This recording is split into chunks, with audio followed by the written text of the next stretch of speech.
So great, I think it started. So Sandhya, welcome to CSG. This face-to-face chat-like thing, which which I'm enjoying very much, getting to know personalities like you. Congratulations for this project management positions at ASTAR Singapore, right? Uh, and let's dive into, my first question would be like, what exactly is project management in science, and what will be your job portfolio in ASTAR? Right. So my position is called Project Management Officer, or Program Management Officer or Program Manager. So basically, this position is to make sure that whatever projects are happening, whatever grant calls come out, whatever grants that already the PIs have or the research fellows have, all of that is managed basically. So it's like fine, a PI gets a grant, and then what happens to it? Who manages the budget, the money, the deliverables of the project, and who monitors it, who reviews it? All of that is going to be the crux of this job. At the same time, it's to make sure why they hired a person who already has some experience with science and research is because they wanted this person to give some scientific input as well to the management. Otherwise, they could have easily hired like an MBA or somebody who doesn't have a scientific background. But basically, it's going to be challenging in the sense I will be reviewing the grant applications that the PIs put in before they submit the grants, just to make sure that what they are putting in is what Singapore-wide or A-Star-wide the future plan is for the next 5 to 10 years. So their grant has to be along those lines as well. So sometimes PIs get lost along the way.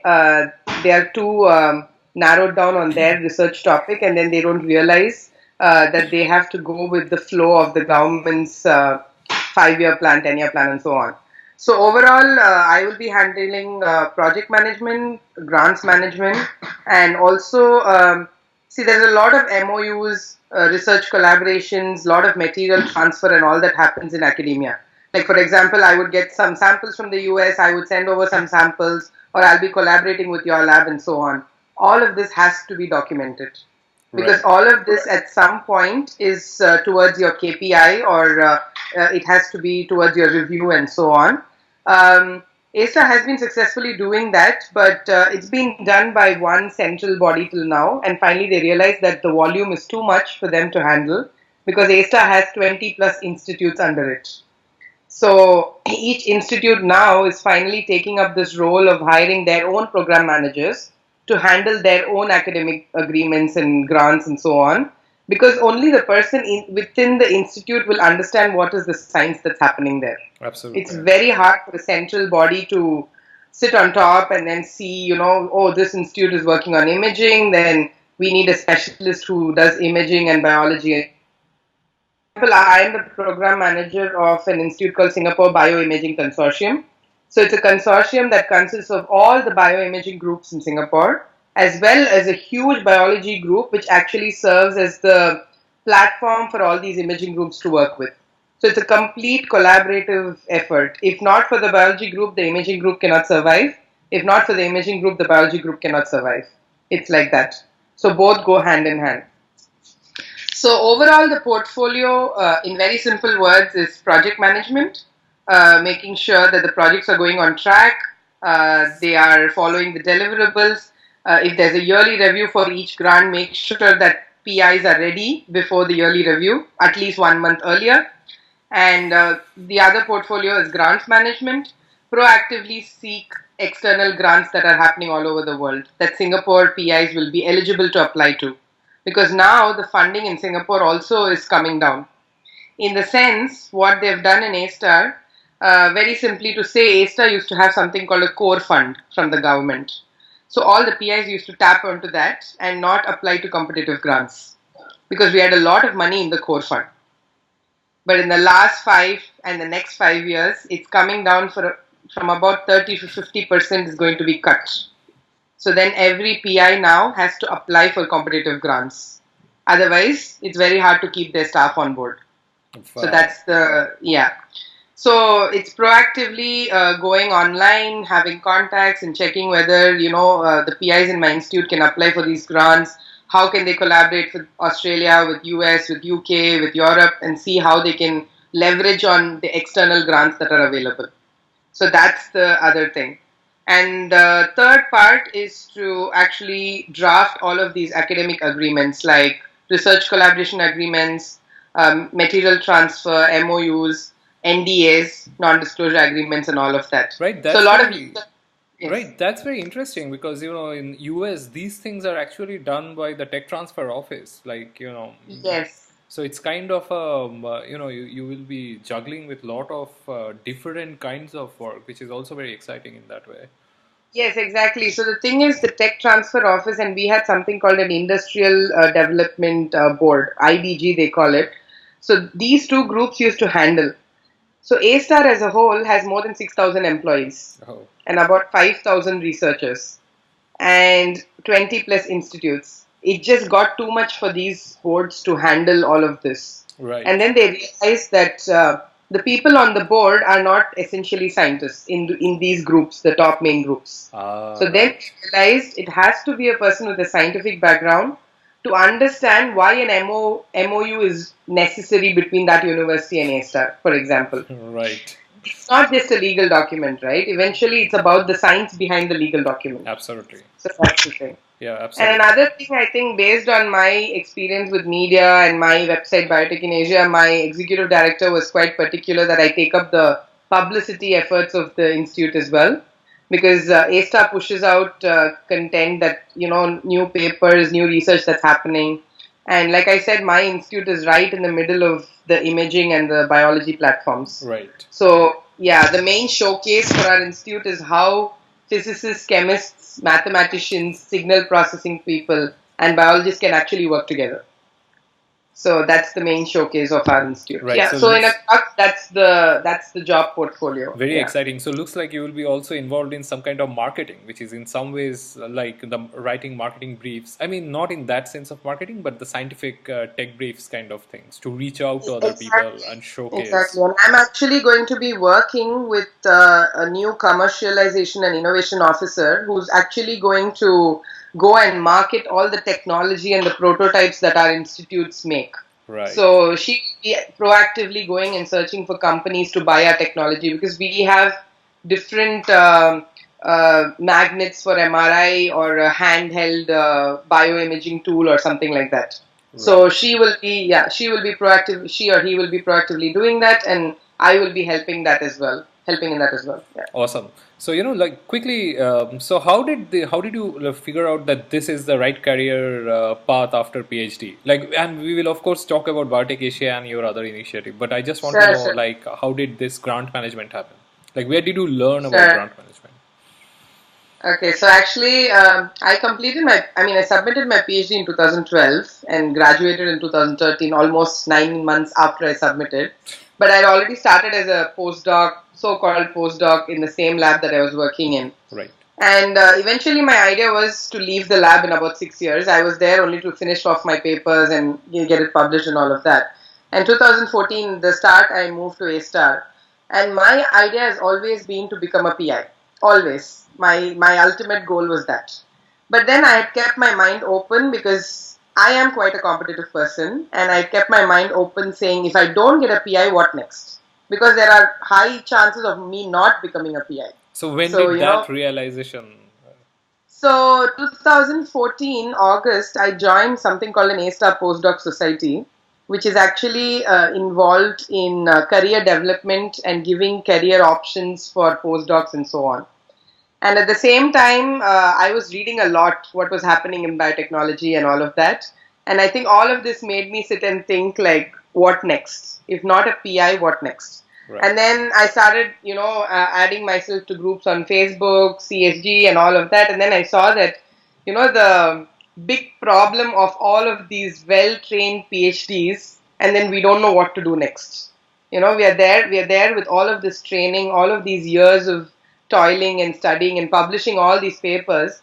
But what are you going to do with all that training? Because during PhD, you learn patience, resilience, how to handle people, how to handle failure, and all of that. Right, and I So think which is awesome. I mean, these are some of the yeah, great tools which we all, learn and develop. exactly. Yeah, Exactly. And at the same time, I was thinking, where can I use all of these skills that I've learned, right? So, right. I had applied for all of these junior grants and all of that for the past 2 years. Nothing was successful. And then I thought, about 6 months back, my contract was ending next March. So it was extendable for a few more years. But then I was thinking, what's the point of me doing research, staying as a postdoc, if I don't want to be in the academic track?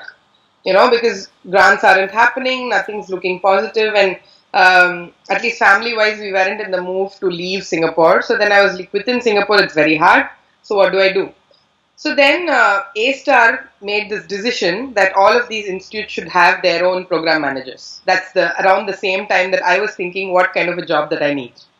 So through this postdoc society, I came to know all of the senior management people in ASTAR, like the directors, the executive directors, the managing director, the directors of every institute. We kind of became like a first name basis, most of us. So that was very interesting. Very nice. So So you again, did an and that extensive networking networking. is very important. Right. Yeah, again. So yeah, so then I started talking. I started fixing up meetings with all these people just for a coffee once a week, every day, Right. So you were every doing week. informational interviews. Exactly. So I went ahead and asked them, like, you know me for the past 2 years. First, tell me what kind of a job do you think I will do well in? So that was my question to a lot of people. And the first thing they said was, see, you're very entrepreneurial. You like management, organization. We can see that. So why don't you take up a role that's like that? I said, fine. I know that as well. But what do you have to offer to me, right? I don't want to leave A-Star. I don't want to leave Singapore. So what can you offer to me?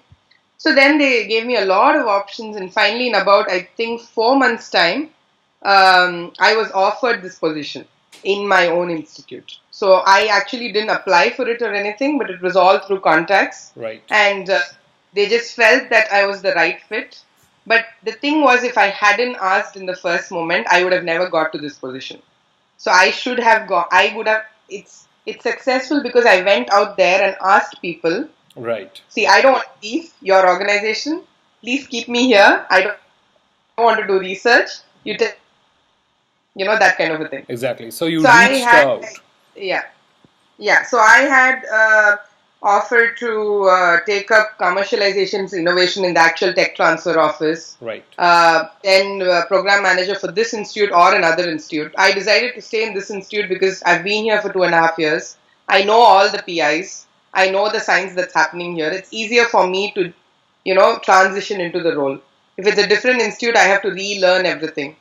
So that might take a while for me to do. So I Absolutely. felt being in the same institute was perfect.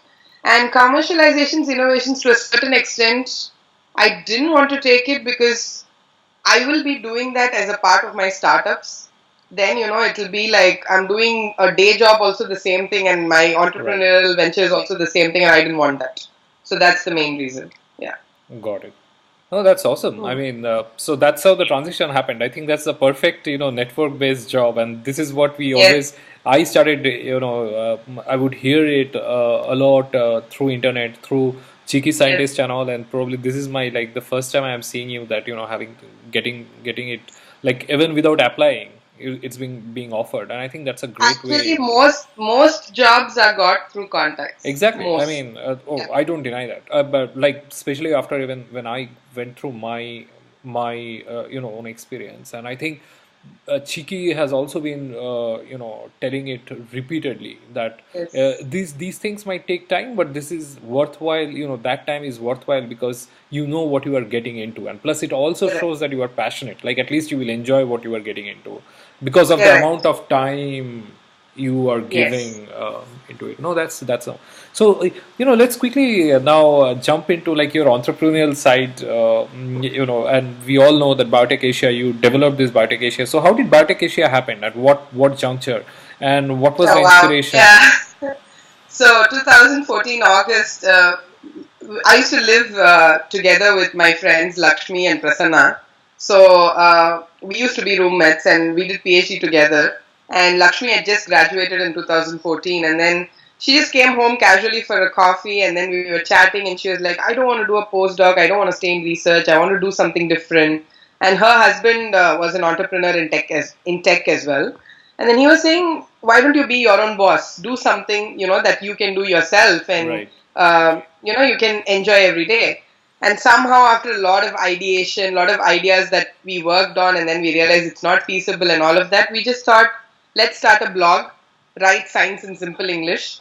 Why? Because my husband's not from science, Lakshmi's husband was not from science, and all we did every day was explain to them what we do in lab. And as simple as my husband used to ask me, so today what drug did you find? And I'm like, well, science doesn't work that way, that Right. kind of a thing. So how we sit and explain in simple English to our parents or husbands or wives and so on. And we thought, why not just start? And we started a blog, started sharing our own research in simple words, other research that we found interesting. And then finally realized there's a market to it. We can start a media company, and somehow it just transitioned into this huge media company that we never envisioned, Right. and it's going on successfully. Recently, I actually stepped down from the management because I've started another website called Siglo, Right. SCIGLO.com. So for now, it's a pre-launch blog, but the actual website is going to be this. I'm hoping that it's this one-stop solution for all students and scientists around the world. So it's like, uh, how many times do you go on the internet every day to like search for protocols or for jobs or for something related to your science, like read papers or the latest news? And then you find it all on different websites. Right. If I can bring them all on one website, why not? That is my idea. Right. So Siglo is just going to be a curation website with everything on one platform. I personally, as the founder, can't do too many platforms, so I'm starting off with five. One is going to be the news or the blog, so called, which is going to be sharing, personal stories, how CSG does, personal Right. stories of scientists, students, whether they were a failure, a success, and so on. Absolutely. And then also you're going to have news feeds, like all over from physics, chemistry, technology, science, or anything under science. Right. So that's what it is. And another function of it is going to be a protocol database. So it's going to be a crowdsourced website where I want people to come and deposit and as well as take back whatever they want. Right. So that's how it's going to be. And the third platform is job listings, of course. Everybody's looking for a job always. Yeah. So that's one thing. And the fourth one is going to be product reviews, like all the reagents you use or the equipment you use. And the incentive is I'm going to partner with companies who will offer discounts to viewers who come and rate their products. Right. So that way, you can tap onto their discounts or free samples that they can give and so on. And the fifth one is still a secret. It will come out soon, but it's something that I think is going to be very, very interesting to everybody in the field of science. Oh, that's So cool. it's something that I've personally been through in my life, and I felt that I needed a platform like this. Right. It's along the lines of Rate My Professor app. It's Ah, along those. we Yeah. all are waiting. I mean, I don't want to rate those professors anymore, but it will be great. Right. Yeah, and Yes. there are I have throughout last 2 3 years, so many people actually try to do these kind of websites like on the lines of rate my Right. professor, but none of them Right. actually take off that well. But I desperately hope that something will work out, and I hope Siglo can actually just get it Yes. off, because Yeah. it's very very important. I think it's very Yes. important to get feedbacks, so that you can help many future PhDs or students to get into wrong labs. I think it's very Right. critical, and I all the best with that thing. So Thank you. just wanted to know. So what do you think? Like with your PhD background, like how do entrepreneurship is not something which comes very naturally to PhDs, right? So looks like the entire biotech Asia was one of the was did catalyze your your interest in entrepreneurship. So how has been your experience like when you now when you look back with your the PhD training as well as entrepreneurship now through this Siglo and biotech Asia previously, So what do you think? What's your suggestions to future PhDs? In fact, I, personally think that PhDs should definitely, most of the PhDs, because of this job scenario, Yeah. these kind of entrepreneurship ventures are very, very critical for them anyways. Like none of the countries will be that much, in future or, even now, they cannot sustain so many of PhDs, postdocs anyway. So I think it's best to have the, what you said about Lakshmi and, her husband. I think that makes totally sense. So what is your idea uh, about? See, entrepreneurship is tough. It's a lot of patience. I think not even patience. It's a lot of your mental balance and mental strategy to stay tough, because it's very tough to earn money in entrepreneurship. It's going to take a while. And already as PhDs, I think we are in the lower income bar. So, when you come out of a PhD, also even your postdoc is not paying you that well. But I So, couldn't complain because in Singapore it's not too bad. But, okay, in the sense that, see, it's very easy for me, or I've seen a lot of entrepreneurs leave their daytime jobs and take up their venture full time and then struggle with it. For me, at least, based on financial ties that I have and all of that, I always thought that I need a day job. And I always have put myself in this position and thought, what if I leave my job and, take on Biotech in Asia or Siglo full time? And then I've realized, why should I do that? Because I'm already giving 100% to my entrepreneurial venture right, with a day job. So why can't I do both? Right? absolutely, I've always questioned myself whether if I leave my day job, will I do better in my venture? And right, I have a feeling I'm going to do the same in my venture even if I leave my job. That is my strengths of me. And I think definitely PhDs should look into entrepreneurial ventures, but it's only for people who can survive it, because there are a lot of people who see, everybody has had a bad day in their PhD. Bad day, bad year, bad month, whatever. And if you have survived all of that and you're still with a smile and if you still like research and science, then definitely go for an entrepreneurial venture. But the only thing with a venture is make sure it can sustain at least for 5 to 6 years, and then make sure you have an exit plan to your venture.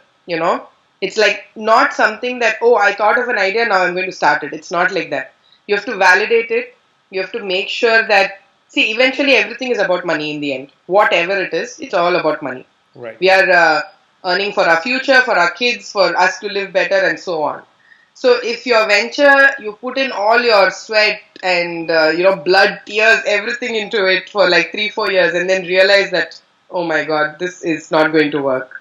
And then what? You're just there. A lot of people say, 9 out of 10 startups don't work out and blah blah blah and all of that. But I feel if you've thought about it to a certain extent, don't expect millions and billions of your startup unless it's a biotech company.